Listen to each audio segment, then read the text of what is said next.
Anyway, so just a quick thank you to everyone who watched my video, and well, here's the update on the DLAB. I'm going to try to make this as fast as I can because it's a really long story. So, like I said, I know you guys have done a lot of research and are looking for study guides and looking for ways to prepare you for the DLAB. There isn't really any kind out there on the internet free to help you out. So, since I feel your pain and I took my DLAB, I'm going to give you as much information as I can without really breaking the disclosure rules that I agreed upon when I took my test. So, let's start with the beginning. The beginning, actually, 85% of the test is all listening. So you get headphones and just listen to the rules, whatever. So, first part, you have to listen to this guy speak a totally different language, made-up language, and you're listening for syntax, which is the stressed syllables in these words. So, it's like if I were to say,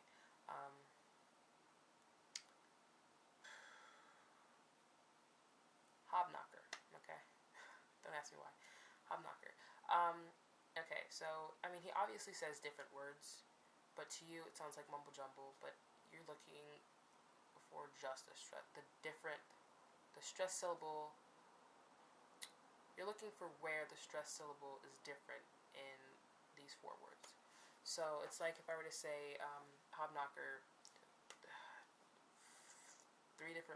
one different way, and I said it four different times. So it's like A, hobknocker, B, hobknocker, C, hobknocker, D, hobknocker. Okay, so B is the answer because it's the only one that has the stress syllable in a different place. Okay, that's what you're looking for.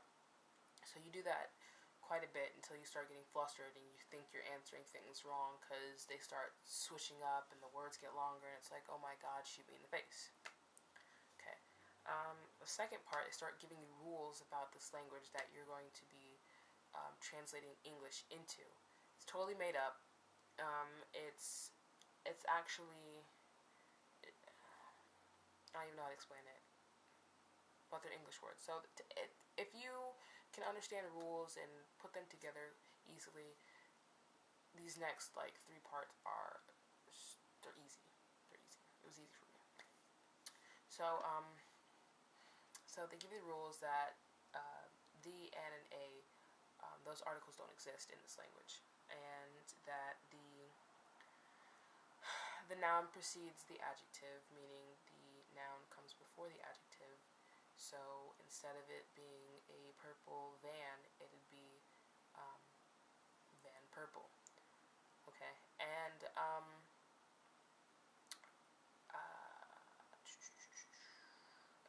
the noun and verb, or the noun and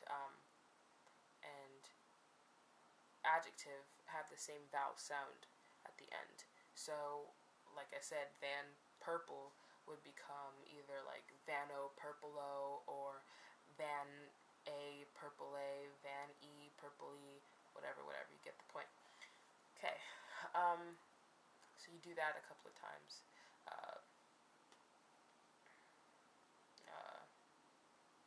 Green curtain becomes curtaina greena. Anyway, so the next part, mind you, this is still all listening. Like you don't get a notepad, you don't get to write down the rules. You have to remember them.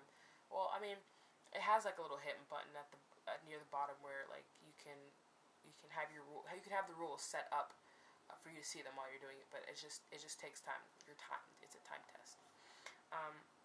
The next part is possessives. So it's like you're doing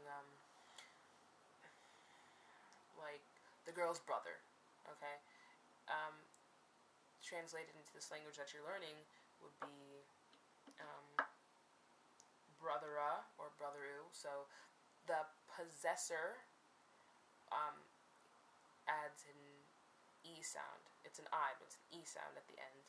And the possessed adds an A or a U to the end of the word. So in the sentence, I don't remember what I said. The girl's brother. Anyway, let's say I said that the girl would be the possessor, and the brother is possessed. Yes. So it would be brother sister D. No, brother girly, or brotheroo girly. Okay. Or let's say we're gonna use a different example. It would be like the sister of the teacher. That would become sister teacheree or sisteroo teacheree. Okay. What's next? Subject, verb, object. Simple English. Anyway, so anyway, the test may be different. You can only take it once. I took it once. I don't know how the rules for you are going to be set up, but I'm going to use different vowels just in case. I mean, you get the point. I'm just trying not to disclose anything I'm not supposed to be disclosing. So anyway, so let's say right, subject, verb, object. So the subject would get a double U in the middle, and the verb would drop the S and add a GA, G sound in front of it, and the object would add a U at the end. Okay, so the sentence "the girl kicks the boy" would become ghoul, kick, boy U. So I added a double U in front of between girl, which became ghoul. Kicks drops the S and adds G in front of it and becomes kick, and boy becomes boy U. Just added a U at the end. So that's the next set of rules, and then so the next part you incorporate all of the rules you learned. So adjective, noun, subject, verb, object, and possessives. They start just throwing them into the mix, so you have to translate it as fast as you can. So you're listening to find, which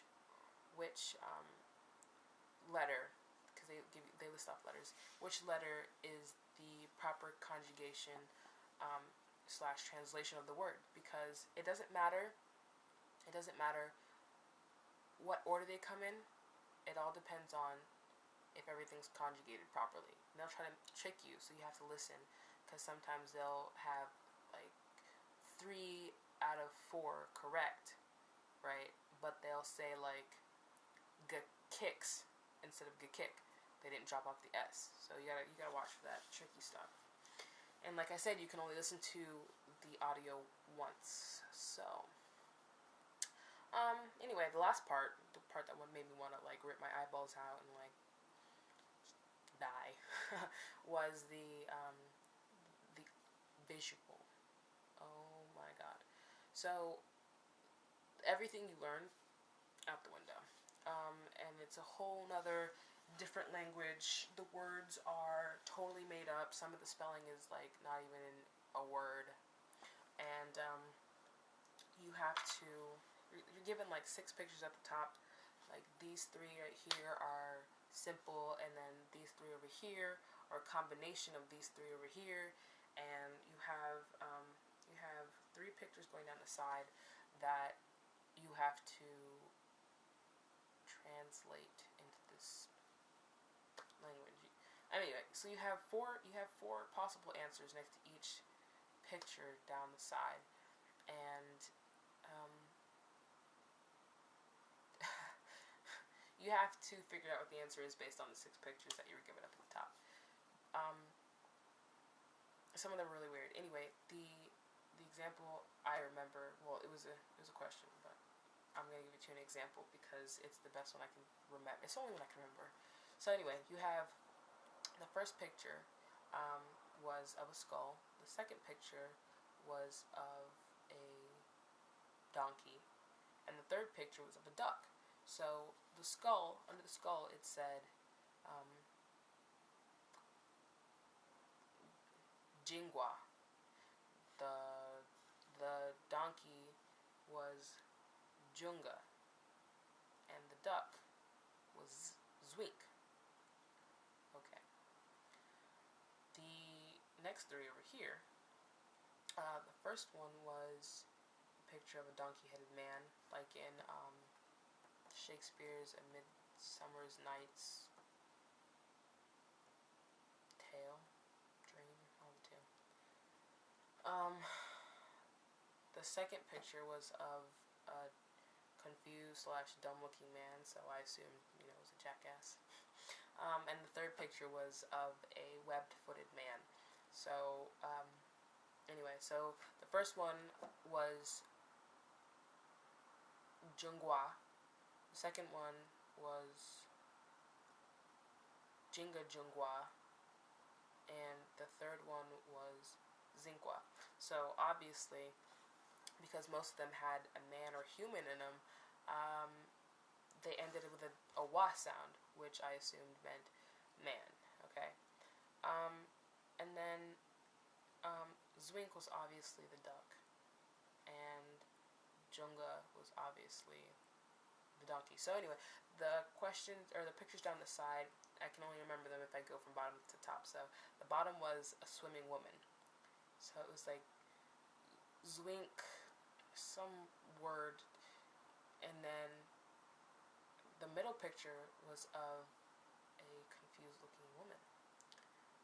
And so you obviously already knew what jackass was, so you'd have to find the word Junga in it and figure out what woman would be. So if there was only one possible answer that had Junga in it, made it so much easier, because then you could figure out what woman was, and then you could go back to the bottom and figure out what Zwink something or another was, because there was probably like 2 or 3 possible answers with Zwink in it. Anyway, the top answer, or the top question, I don't even remember. I was so done. Anyway, so that's the DLAB for you in 12 minutes. Oh my gosh. So hopefully, you guys who are taking it, first of all, congratulations on getting this far, and good luck on getting into whichever MOS you want, because, we took an extra test. That's tough. So, yeah, I commend you, and like I said, there's not much you can study for. I gave you pretty much what the test is going to be like, so do good. I hope we meet each other. Anyway, so nothing left to say, but